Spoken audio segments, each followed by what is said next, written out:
2월 첫 주입니다. 우리가 지난 1월 한 달간 양우리 교회에서 2023년 우리 교회의 표어를 생각을 하면서 뭐 하자 그랬죠? 올 1년간? 사랑하자. 근데 왜 인상 쓰면서 그러세요? 사랑하자. 이게 올 한 해 동안 서로 사랑하자. 근데 그 사랑은 내 것을 챙기는 에로스적인 사랑이 아니라 내가 챙길 것이 하나도 없이도 다 나누어주는 예수 그리스도의 아가페의 사랑으로 올 한 해 동안 우리 양우리 교회가 그렇게 사랑 넘치는 교회가 되기를 소망하는 마음으로 지난 한 달간 사랑에 대해서 우리가 묵상을 했습니다. 그리고 이제 지난주에 제가 말씀드린 것처럼 2월 한 달간은 그 아가페 사랑을 가장 피부로 경험하고 느끼고 또 내가 실천해 볼 수 있는 곳, 그 교회, 이 양우리 교회를 놓고 우리가 같이 교회가 도대체 무엇이고 교회가 나에게 어떤 것이며 그리고 이 교회 안에서 사랑을 하자 하는데 우리 양우리 교회가 가지고 있는 모습과 이 비전은 또 어떤 것인가 이런 걸 놓고 이제 이번 한 달간은 교회에 대해서 여러분들 귀에 딱지가 들을 때까지 말씀을 같이 한번 나눠보도록 하겠습니다. 저는 책을 사면요, 책을 볼 때 가장 내용으로 막 바로 들어가기 전에 제일 앞에 책의 목록을 봅니다. 그러니까 영어로 이제 컨텐츠 앞에 큰 제목이 있고 그 작은 제목들이 있고 이렇게 쭉 봅니다. 그래서 이 책을 전체를 읽기 전에 왜 제가 앞을 이렇게 먼저 보냐면 뭐든지 시작이 사실은 중요하거든요. 그리고 그 책을 앞부분 목록을 다 읽으면 대단히 죄송하지만 읽지 않고도 어디 가서 아는 체를 좀 할 수 있어요. 뭐 목사가 책 산다고 다 읽는 건 아니거든요. 목차만 보고도 내가 좀 아는 체를 하려고. 자, 제가 왜 시작이 중요하다 말씀을 드리냐면 우리가 교회에 대해서 이제 이번 한 달간 이야기를 하는데 모든 것의 그 시작을 다시 한번 돌이켜보는 게 내가 길을 잃었을 때 또 내 마음이 혼란스럽고 복잡해질 때 출발점, 시작점이 뭔가 그리 돌아가 보는 것이 모든 길의 해답과 그리고 열쇠가 그 안에 있습니다.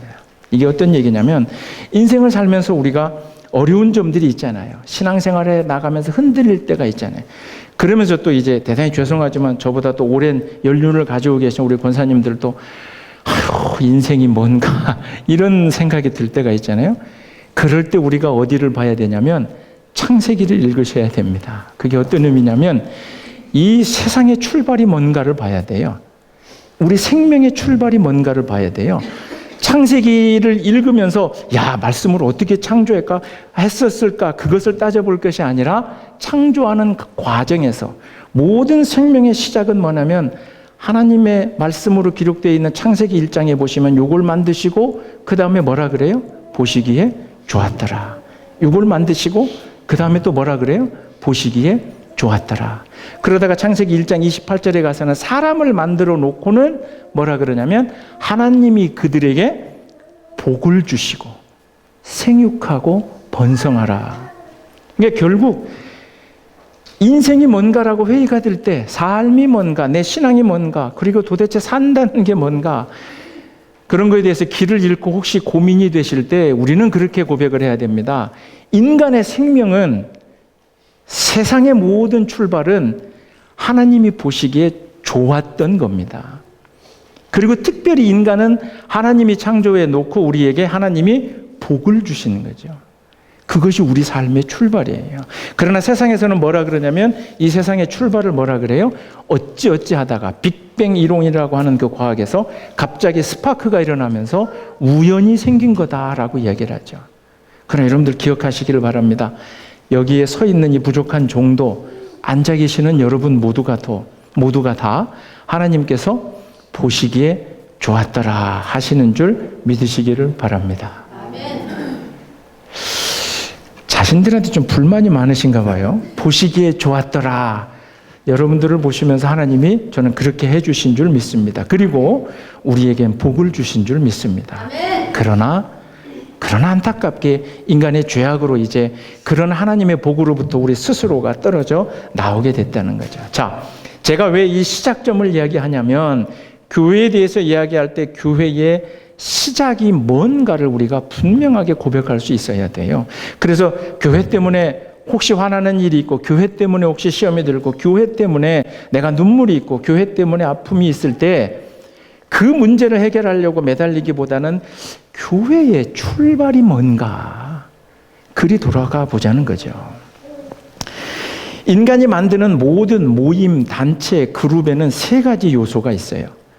큰 덩어리로 국가를 이야기할 때, 나라를 이야기할 때도요, 그 세 요소, 쓰리 팩트라 그러는데요.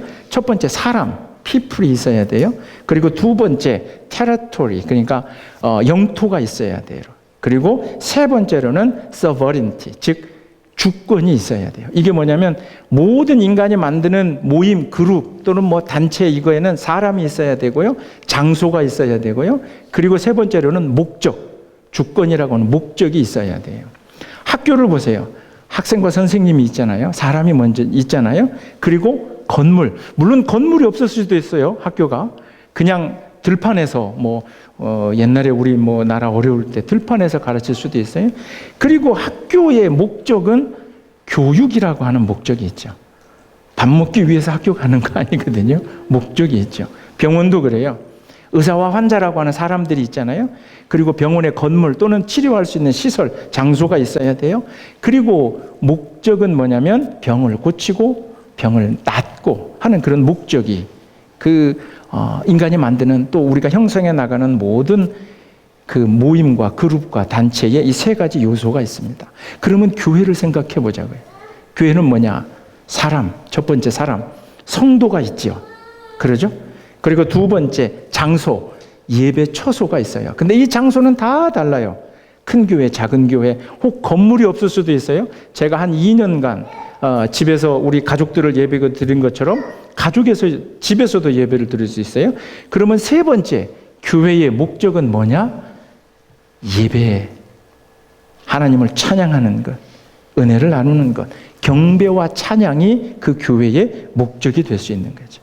사람과 성도인 사람과, 그러면 예배 장소, 그리고 예배라고 하는 하나님 찬양하고 경배하는 이 목적, 세 가지가 교회에 있어야 되는 거예요. 그런데 세상 모든 인간이 만드는 그 그룹과 그 모임은 세 가지 요소지만 교회에는 한 가지가 반드시 더 있어야 됩니다. 오늘 사도행전 2장을 우리가 읽었는데요. 많은 신학자들은 교회의 시작을 사도행전 2장에서 성령님이 오신 이때로부터 초대교회의 모습으로 고백을 합니다. 그런데 사도행전 1장으로 가보시면 여러분들이 아시는 것처럼 예수님이 부활하셨어요. 제자들과 함께 하셨어요. 그리고 사도행전 1장 8절에 보면 오직 너희가 성령을 받게 되면 온 유대와 사마리아 땅끝까지 가서 복음을 전하리라, 이 내 증인이 되리라 말씀하시고 예수님이 하늘로 올라가셨어요. 그리고 난 다음에 1장 후반에 보면 사람들이 모였어요. 제자들이 모였어요. 1장 15절에 약 120명 정도가 모였어요. 그리고 두 번째로 1장 13절에 보면 이 사람들이 모였는데 다락방에 모였다 그랬어요.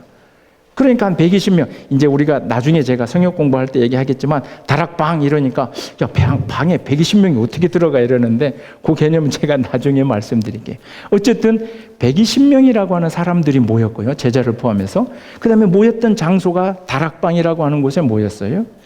그리고 1장 14절에 보면 이 사람들이 함께 모여서 기도에 힘쓰니라. 그러니까 기도에 힘쓴다라고 하는 것, 올라가신 예수님에 대한 경배와 찬양이며 다시 오시겠다고 하는 그 예수님을 기다리는 마음으로, 오늘날로 이야기하면 예배와 같은 모습으로 그들이 목적을 가지고 모여 있었어요.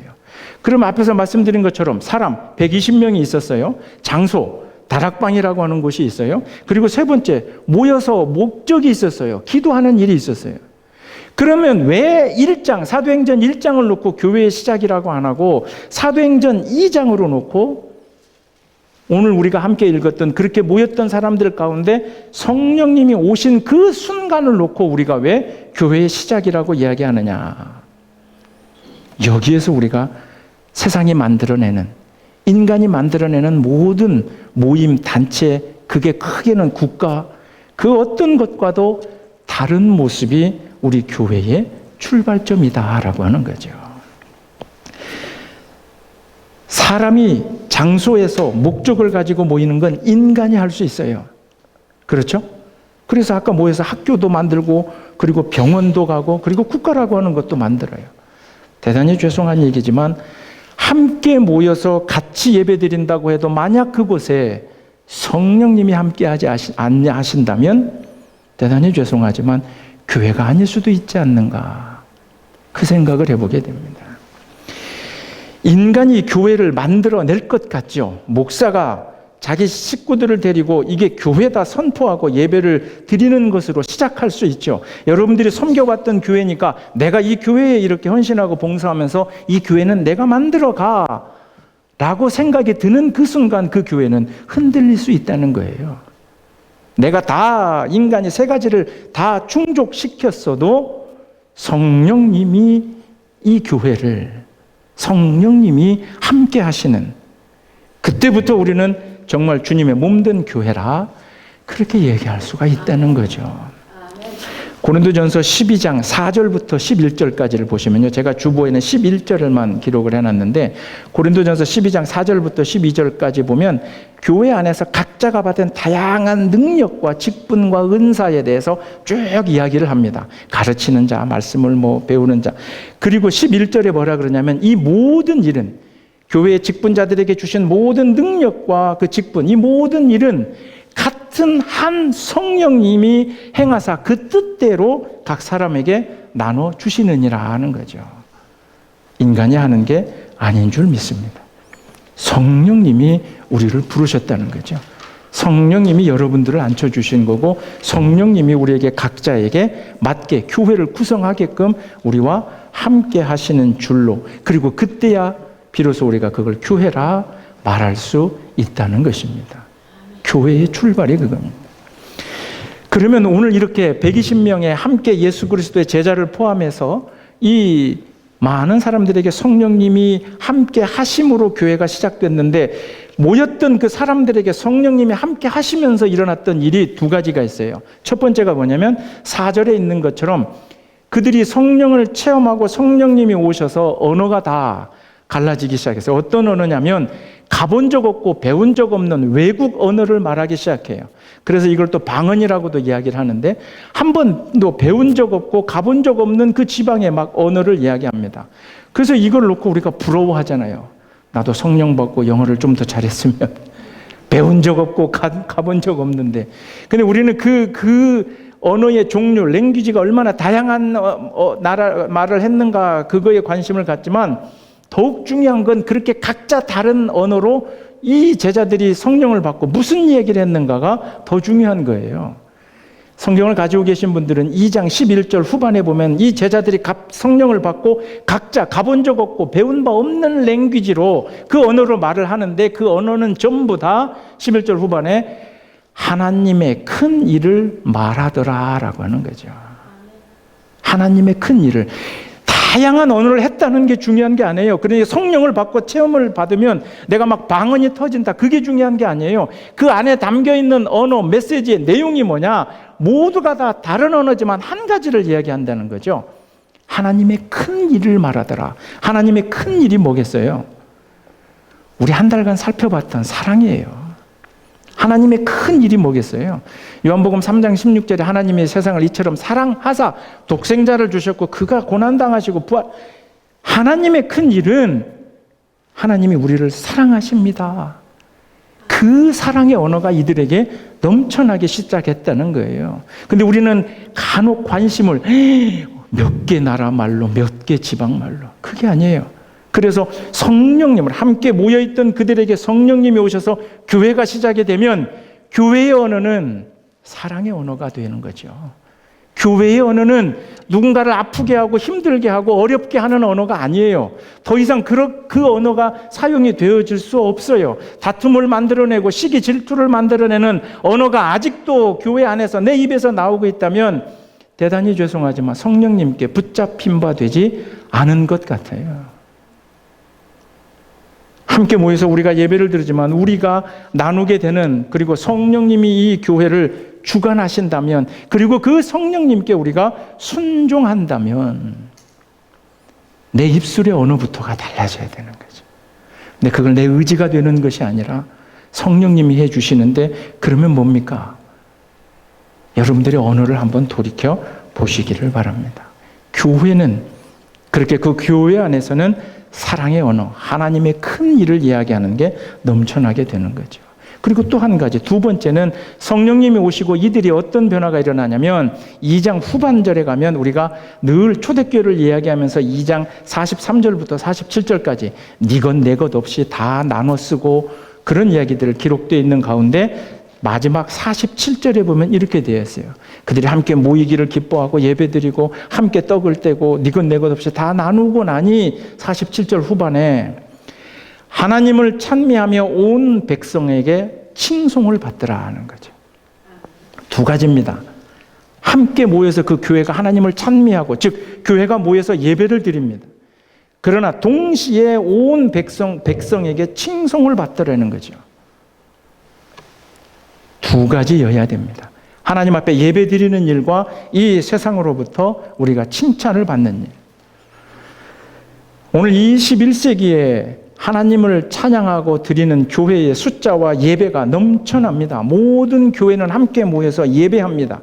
찬양과 예배는 충만합니다. 온라인까지도 예배를 드립니다. 오프라인뿐만 아니라 곳곳에서 예배를 드리고, 우리가 떠나온 고향 땅인 한국에서는 1905년 평양 대부흥회 때, 그때로부터 시작해서 집회, 그 예배가 너무 부족하다 그래서 그 다음날 새벽부터 했던 그 예배가 1905년 평양 대부흥회를 계기로 새벽 기도라는 것이 우리 한국 사람들이 만들어낸 독특한 그리고 아주 열정 있는 예배의 시작이기도 합니다. 예, 감사하고 좋은 일이에요. 예배는 차고 넘쳐납니다. 그러나 한번 질문을 해보자고요. 그렇게 예배를 드려서 하나님을 찬미하고 영광을 돌리는 우리를 보면서 온 백성이 칭송하더냐 하는 거죠. 교회에서 예배 드리는 사람들을 보면서 다른 많은 사람들이 저분들은 예배 드리고 저분들은 또 삶이 그렇게 예배 드리는 것처럼 참 멋져, 훌륭해. 오늘 이 시대에 우리가 교회가 그렇게 세상 사람들에게 세상의 기준이 아닌 그들이 할 수 없는 일로 우리가 칭찬을 받고 있느냐 돌이켜봐야 된다는 거죠. 그러면 교회는 성령님으로 해서 시작이 됐는데, 그러면 도대체 왜 우리가 이렇게 되는 건지, 왜 세상은 오늘 이 교회에 대해서, 그리고 점점 이제는 칭찬은 관두고 예배도 점점 줄어들어 가고 있는 이 시대는, 그러면 교회마다 성령님이 떠난 것일까? 그 질문을 여러분들 가슴에 품고 제 이야기를 한번 들어보세요. 1950년 6월에 한국에서 전쟁이 났잖아요. 코리안 워, 6월 25일 날 전쟁이 났잖아요. 그 전쟁이 나기 1년 전 1949년에 43세, 오늘로 보면 좀 젊은 나이 43살에 장로님이 되신 한 장로님이 있습니다. 김 장로님인데요. 이분이 이제 장로가 되고 1년 만에 한국 전쟁이 났어요. 그래서 아시는 것처럼 다 피난을 가잖아요. 그래서 이 장로님도 가족끼리 다 짐을 싸서 피난을 가려고 출발을 하기 직전에, 그럼 내가 1년 전에 장로가 됐으니 혹 이 교회가 폭격을 당하거나 무너지거나 이러면 나중에 교회 터라도 찾아야지 하는 마음으로 교회 벽에다가 교회 이름을 막 페인트로 쓰기 시작했어요. 그걸 다 쓴 다음에 어느 교회에 쓰고 난 다음에 이제 이 장로님이 가족과 함께 이렇게 피난을 가다가 아무래도 마음이 걸리는 거예요. 내가 살기 위해서는 내 가족과 함께 내가 피난을 가야 되겠는데 아무래도 걱정이 되는 거예요. 그래서 가족은 먼저 가라고 하고 이 장로님은 발길을 돌려서 자기가 페인트로 썼던 그 교회의 지하실로 숨어 들어가서 내가 여기서 기도하면서 교회를 지키겠다. 그러나 결국 내려온 그 북한군과, 그리고 북한군이 가는 곳마다 사람들을 동원해서 인민위원회라는 것을 만들잖아요. 그래서 그 지역에 있는 사람들을 색출해서 막 죽이기도 하고, 결국 이 장로님이 지하실에 숨어 있다가 그 북한군과 인민위원회에 잡혀가지고 끌려 나옵니다. 그러면서 북한군이 그래요. 이놈의 자식 예수쟁이지. 너희들이 얘기하는 것처럼 야, 예수 믿는 사람들은 죽어도 안 죽는다면서, 죽어도 산다면서, 너 우리가 한번 죽여볼 테니까 너 다시 살아나 봐라. 그 김 장로님이 그 이야기를 듣고 그 북한군들 앞에서 당당하게 이야기를 합니다. 나는 죽으면 천국 갈 거고 부활의 예수와 함께 할 거니 나 하나도 두렵진 않다. 다만 내가 아쉬운 점이 두 가지가 있다. 그게 뭐냐면 앞서서 피난 보낸 70 넘은 내 노모 앞에서 내가 먼저 죽는 게 내가 너무 아쉽고 또 하나는 내가 장로인데 내 마지막 죽는 자리에 성도들하고 함께 그 사랑하는 성도들하고 함께 그 고별 예배, 이별 예배를 하지 못하고 내가 이렇게 떠나게 되는 것 내가 크게 너무 가슴이 아프다. 그거 이외에는 내가 죽는 것이 하나도 두렵지 않다. 그리고 눈물로 기도하던 중에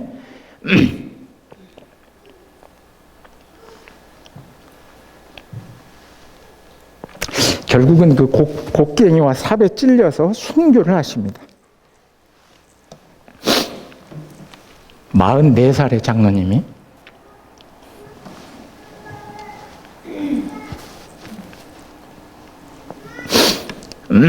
죄송합니다. 이 이야기가요, 제 고향교회 전주중앙교회의 김두병 장로님의 실제 일화입니다. 근데 제가 3년 전에 이 이야기를요, 딱 3년 전에 저희 아내와 제 두 아이들, 제가 이제 고백공동체 교회를 하면서 우리 가족들과 함께 이 이야기를 나누면서 제가 울었습니다. 근데 그 눈물의 이유가 이 장로님이 불쌍해서 제가 울은 게 아니에요. 감동적이어서 울은 게 아니에요. 그 교회가 그렇게 해서 지켜진 교회인데, 순교자의 피가 뿌려진 교회인데 3년 전에 제가 그 설교를 할 때 그 교회가 둘로 나눠졌어요.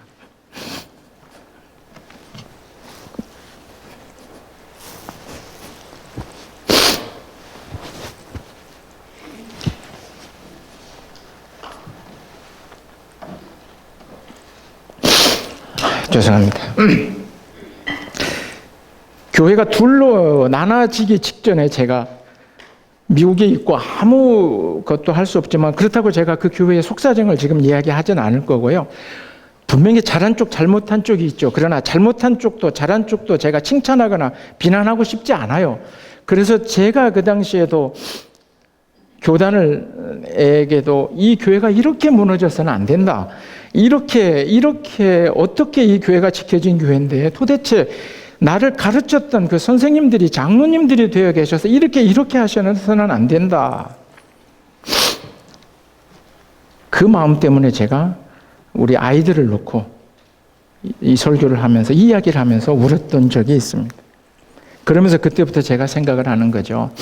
교회가 이렇게 둘로 나눠질 때, 그러면 그렇게 싸우고 찢어질 때, 교회에서 그렇게 아픔이 있을 때, 제가 앞서 말씀드린 것처럼 교회는 성령님이 계심으로 시작한다 그랬잖아요. 그러면 교회가 둘로 갈라질 때 성령님도 둘로 갈라지느냐? 제가 이 문제를 놓고 굉장히 묵상을 하면서 기도를 했습니다. 그리고 지금은 2개의 교회가 섰어요. 그러면 하나의 성령님이 계시다가 교회가 2개 됐으니 성령님이 둘로 쪼개진 거냐? 그게 아니에요. 성령님은 한 분으로 처음부터 끝까지 그 교회에 계셨는데,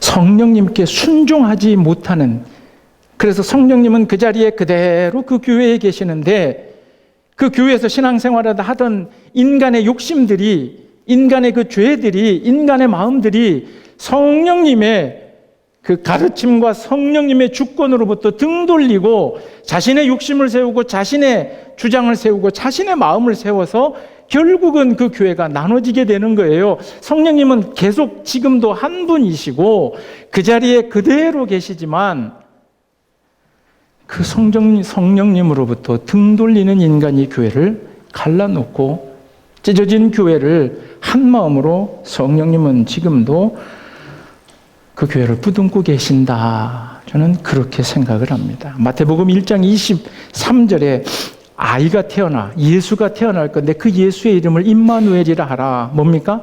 번역하니 하나님이 우리와 함께 하신다. 하나님은 창조 때부터 예수의 시대 그리고 오늘 성령의 시대 교회의 시대까지 창조부터 지금까지 단 한 번도 우리 곁을 떠난 적이 없어요. 그러니 성령님도 우리를 버리신 적이 없어요. 내가 버리고 인간이 버리고 교회가 성령님을 버렸지, 성령님은 눈물 흘리시면서 찢어지는 가슴으로 그 교회를 그렇게 지키고 우두커니 서 계셨던 거예요. 그런데 자기들이 교회를 찢어요. 자기들이 교회를 갈라놔요. 그리고 얘기해요. 내가 믿는 하나님이라고. 두 하나님이 싸우는 겁니까? 제 얘기가 아니라 제가 성경으로부터 이 해답을 얻어냈어요. 데살로니가전서 5장 19절에 보면 성령을 소멸치 말라 그럽니다. 성령을 소멸치 말라. 영어 성경으로 얘기하면 do not stifle the Holy Spirit. 성령을 목조르지 말라는 거예요. 성령을 억누르지 말라는 거예요. 성령을 질식시키지 말라는 거예요. 그러니 사랑으로 우리와 함께 하시는 성령님이 우리의 모든 것을 주관하셔야 되는데 그 성령님이 우리를 붙잡고 계시지만 우리는 우리 생각으로 등 돌리는 거죠. 에베소서 4장 30절에도 그렇게 이야기합니다. 하나님의 성령을 근심하게 하지 말라 그럽니다.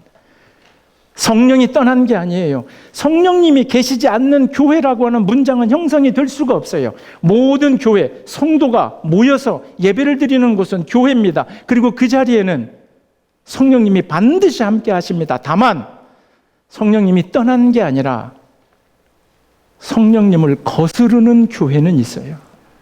성령님으로부터 멀어지려고 하는 교회가 있어요. 다른 말로 얘기하면 성령님께 순종하지 않는 교회는 대단히 죄송하지만 오늘 넘쳐난다라고 하는 거죠. 그래서 오늘 말씀의 제목을 제가 교회의 시작은 순종입니다 그랬죠. 목사에게 순종하라는 거 아니에요. 직분자들에게 순종하라는 거 아니에요. 목사의 제도와 교회의 제도와 무슨 교회의 질서에 순종하라는 거 아니에요. 여러분의 입술을 붙잡고 사랑을 이야기하게끔 하시는 그 성령님께 순종하라는 것이죠. 여러분이 함께 나누고 아가페적인 사랑을 나누는 때 그 기쁨으로 네 것 내 것 없이 모두가 다 그렇게 사랑을 나눌 수 있도록 우리의 손과 발을 움직이시는 그 성령님을, 그 성령님께 우리가 순종하라라고 하는 거죠. 장소, 함께 모여서 예배드리는 장소, 그리고 목적 예배라 그랬죠. 그리고 성령님, 이 세 가지는 문제가 없어요. 장소요, 예배 처소요, 카타콤에서도 동굴이면서도 초대교회, 그들은 그곳에서 예배드리다 동굴에서 죽으면 그 안에서 장례를 치렀어요. 그 카타콤 교회에서도 예수의 복음은 로마 전역으로 퍼져나가기 시작했어요. 장소의 문제도 아니더라고요. 예배 마찬가지로 문제가 아니죠. 성령님 말할 것도 없죠. 그러면 첫 번째 거 뭐가 문제냐? 사람이 문제다는 거죠. 사람이 문제라는 거죠. 우리 각자의 문제입니다. 교회를 놓고 기도하실 때 하나님 이 교회가 좀 이렇게 되게 해주세요 기도하기 전에 하나님 이 교회에 앉아있는 이 부족한 목사가 좀 성령님께 순종하는 목사가 되게 해주세요. 저는 그렇게 기도해야 돼요. 여러분들은 어떻게 기도하셔야 되겠어요? 하나님 제발 이 교회 이렇게 해주세요 이렇게 해주세요가 아니라 하나님 이 교회에 앉아있는 내가 좀 순종하게 해주세요. 하나님 내 입술이 좀 사랑의 언어로 넘쳐나게 해주세요. 하나님 내 손과 발, 내가 가진 재산을 가지고 세상 사람들보다 함께 예배드리는 이 사람들과 어떻게 네 것 내 것 없이 이게 정말 사도행전 2장에 나오는 초대교회가 가능한지 하나님 내가 한번 좀 하게 해주세요. 성령을 체험했다고 많은 분들이 이야기를 합니다. 예, 전 존중합니다. 성령의 체험은요 100명이면 100명 그 각각 다 다릅니다. 성경에서도 오늘 사도행전 2장에서는 2절에 호련히 하늘로부터 급하고 강한 바람이 불고 그 불길이 혀같이 갈라지고, 다른 성경에서는 성령이 오시는데 비둘기같이 임한다 그래요. 오늘 현대 크리스찬들에게도 성령 체험은 각자가 기도하다가 길을 걷다 다양하게 임합니다. 그러나 그 모두가 체험했다는 성령 체험을 목사인 저는 귀로만 들어서는 저는 받아들일 수 없어요. 대단히 죄송하지만 그분의 언행을 보고 저는 알 수 있어요. 그분의 입에서 사람을 갈라놓는 이야기가 나오고 시기와 질투하는 이야기로 그분 때문에 여러 어려움들이 생긴다. 대단히 죄송하지만 받으신 성령을 다시 한번 돌이켜봐야 돼요. 그분의 손과 발을 통해서 옆에 있는 다른 사람들과 사랑을 나누고 함께 니것 내것 없이 그 아가페적인 사랑을 나누기보다는 언제나 자기 것만 내가 중심돼서 나에게만을 이야기하고 계신다면 그분이 받은 성령이 정말 성령인지, 교회 밖에서 이야기하는 스페셜 에너지, 특별한 에너지인지, 무슨 또 다른 어떤 중국에서 이야기하는 기라고 표현도 합니다. 성령은 그런 것인지, 성령으로부터 멀어진 성도들의 모습은 어떤 모습이냐면, 주님은 우리를 아가페적으로 다 주시면서 십자가 죽으시면서 우리를 사랑했지만 그 아가페의 사랑을 받아놓고도 그런 주님을 상대로 나는 에로스적인 사랑을 하는 거예요. 에로스의 사랑이 뭐라 그랬어요? 서로 주고받는 거라 그랬잖아요. 남녀 간의 에로스의 사랑은 사랑이라고 하는 단어지만 내 욕구의 충만함을 위해서 그 사랑이 뜨거워지는 거예요. 주님은 우리에게 아가페 사랑 다 주시는 사랑이지만 나는 주님을 통해 뭔가 얻어내려고 하는, 내 욕구를 채우려고 하는 에로스적인 사랑으로, 그 모습으로 우리가 교회를 섬기는 것은 아닌가. 어느 교회든 그 교회의 시작은 간절합니다. 저는 여러분들에게 한번 여쭤보고 싶어요. 여러분들이 얼마나 많은 교회를 세워보셨는지, 또는 여러분들은 얼마나 많은 교회가 깨져나가는 걸 경험하셨는지, 교회를 세워보셨던 경험보다는 교회가 깨져가는 것을 바라본 경험이 훨씬 더 아마 많으실 겁니다. 그 모든 문제의 출발은 바로 누구에게? 이 말씀을 하고 있는 여러분들에게 전하고 있는 이 목사에게도, 목사로부터 시작된다는 거 저는 잘 알고 있습니다. 성도님들에게 핑계대고 싶지 않아요. 성령님으로부터 점점 멀어지기 시작한 교회의 가장 큰 비중은 목사가 성령님께 순종하지 않고 이 목사의 입에서 나오는 언어가 사랑의 언어가 아니고 제가 하는 삶이 사랑을 나누는 삶이 아닐 때 저는 가장 큰 비중으로 교회를 망가뜨리는 거죠. 앞에 장로님 계시는데 죄송하지만 장로님이 두 번째입니다. 교회를 망치는데 가장 큰, 우리 조장로님이 지금 망친다는 얘기 아닙니다. 이거 잘 들으셔야 돼요. 그렇게 하나님이 주신 직분이라는 게 그 책임이 있는 거지 목사가 됐으니 제일 위에서가 아니라는 말씀을 제가 몇 번째 드리고 있습니다. 그렇게 성령님께 순종하지 않으면 예배소에서 얘기하는 것처럼 우리는 성령을 근심케 하는 것을 넘어서 교회는 세상의 근심거리가 되는 거예요. 이제는 우리가 세상을 염려하고 세상을 걱정해서 저 죄인들을 구원받게 하기 위해서 우리가 그들을 근심하다가 이제는 세상이 교회를 근심하잖아요. 그게 왜 그러냐면 우리가 성령님께 매달려 있지 않아서, 순종하지 않아서, 바로 그런 모습이라는 거죠. 교회를 우리가 구원의 방주라고 이야기하잖아요. 구원의 방주. 방주의 표현은 노아의 방주에서 나왔잖아요. 하나님이 창조하셨고 불순종의 죄악으로 인해서 망가진 그 세상을 두 번째 다시 창조하신 사건이 노아 방주다, 우리가 그렇게 얘기하잖아요. 그래서 우리가 교회를 구원의 방주라 얘기하는데, 교회가 구원의 방주가 되려면 노아의 방주의 가장 중요한 핵심적인 신학적인 고백은 뭐냐면 얼마나 크게 만들었는가, 축구장 몇 배, 그래서 몇 규빗, 그리고 얼마나 많은 종류의 짐승을 거기다 집어넣나, 그따위게 아니에요. 따먹지 말라는 하나님이 말씀하신 선악과를 따먹은 불순종의 죄가 햇볕 쨍쨍 내리고 멀쩡하게 비도 없는 그 시간을 오랜 시간 동안 저 산꼭대기 위에 배를 지으라고 했을 때 노아가 순종하면서 배를 그대로 짓고, 그 안에 들어가서도 바깥 세상이 어떻게 되는지 깜깜해서 알 수도 없는 그 상황 속에서도 하나님이 기다리라 할 때까지 끝까지 기다렸던 순종의 결과가 노아의 방주라는 거죠. 불순종으로 죄가 시작했다가 다시 철저한 순종으로 하나님이 새로운 두 번째 창조를 해주신 사건이 노아의 방주예요. 그러니 교회도 어떻게 돼야 되냐면, 우리가 이 교회의 모습을 우리는 구원의 방주입니다라고 이야기하려면 철저하게 불순종이었던 나의 신앙이 나의 믿음이 교회를 섬기시면서 때로는 내 것이 다 나간다 할지라도, 때로는 내 자존심과 내 모든 게 다 뺏긴다 하더라도, 그래도 그것을 통해서, 나의 잃어버림을 통해서 누군가 기쁨을 얻고 사랑을 받는다면, 주님, 나는 그걸로 감사합니다. 그렇게 고백하는 한 사람 한 사람들이 모여서 초대교회가 된 것이지, 뭔가 특별한 능력과 힘으로 그 교회가 초대교회로 만들어진 것이 아닌 줄 저는 믿습니다. 오늘 제가 이 2월달 첫 설교를 시작하면서 조 목사님이 왜 이렇게 심각하게 말씀하시나, 제가 감정에 격해서 좀 죄송하기도 한데요. 오늘 말씀의 제목을 여러분들 다시 한번 기억하시기를 바랍니다. 교회의 시작은 순종입니다. 목사에게 향한 순종이 아닙니다. 교회의 질서에 대한 순종도 아닙니다. 교회의 시작은 하나님의 큰 일이신 사랑하라 하시는 그 성령님께 순종하는 걸로 교회를 우리 다시 시작하시기를 주님의 이름으로 축원합니다.